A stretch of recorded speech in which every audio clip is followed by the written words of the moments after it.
Hi, everyone. I'm missing Sunday night, and we've only missed one so far. But I've just really been thinking about the disciples again and all the things that they did and were around and the things they did after. And they're just amazing. And maybe we could talk about the disciples. Andrew is our first one. That starts with an A. So we'll talk about Andrew. Andrew was Peter's brother.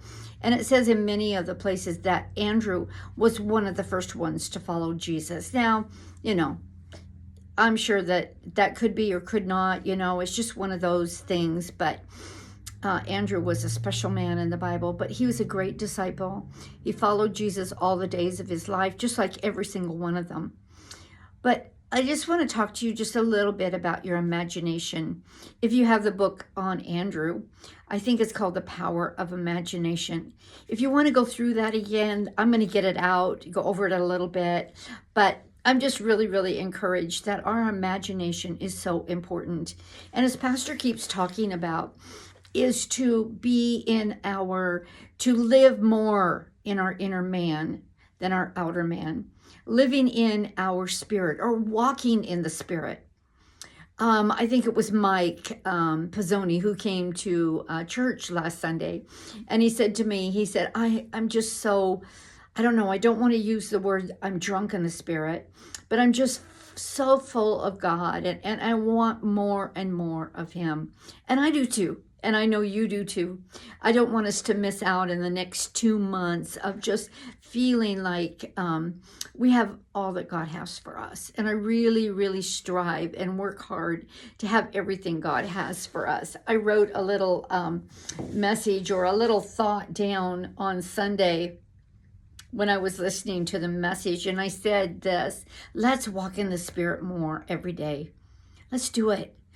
When anger wants to rise up in our heart, let's stop and walk in our spirit and not get angry. Walking in the Spirit, using your imagination. Again, I talked to you about, let's see the church full.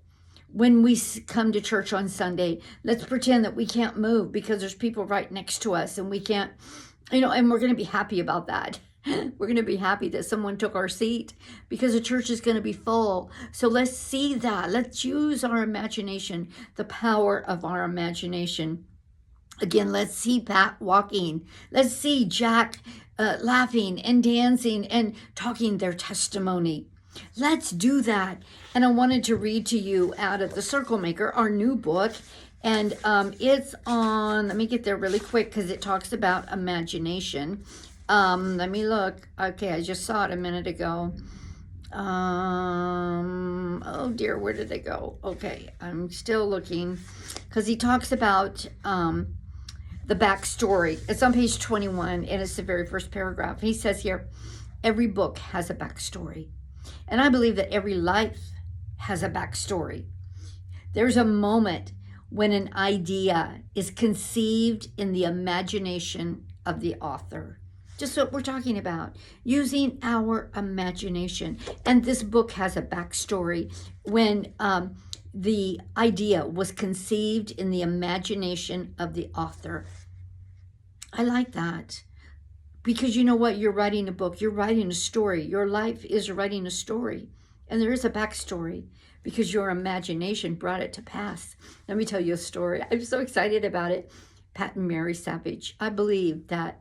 I just believe the miracle, the manifestation is so close. It's just right there on the edge, just waiting to happen. So get excited for the things God is doing in his life. There was a young man, his name is Coleman, and he was working in their laundry room, trying to get it ready for shower.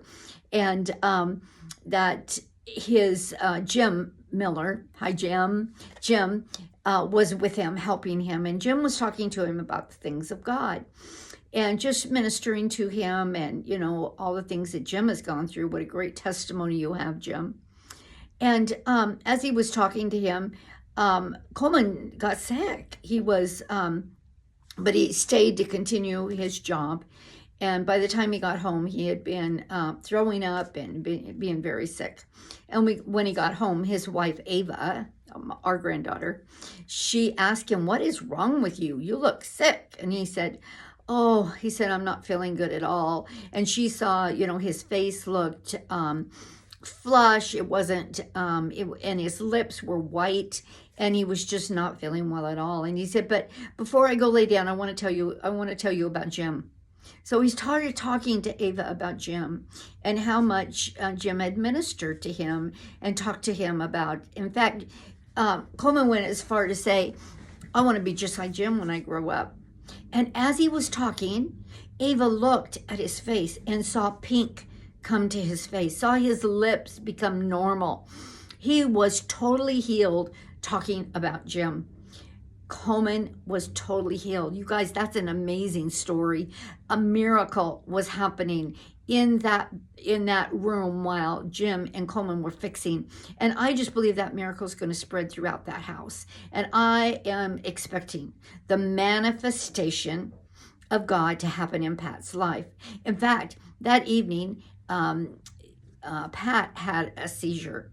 But you know what? I believe that his body was pushing back from the miracle, the healing that was coming into his life, the manifestation that is happening already in his body. And so, let's see that.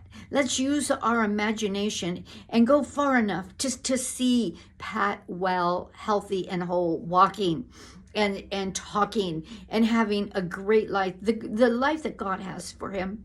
I want to encourage you today. What do you need in your life? Can you imagine it? Can you see yourself walking whole? Can you see yourself walking with knees not hurting? Arthritis has to go. Things in our body want to creep up. The enemy comes to kill, steal, and destroy. Let's fight back. Let's be what God has called us to be. Let's fight back. And let's use it in our imagination. See it happen. Let's do it. I'm with you. Let's go. God is so good.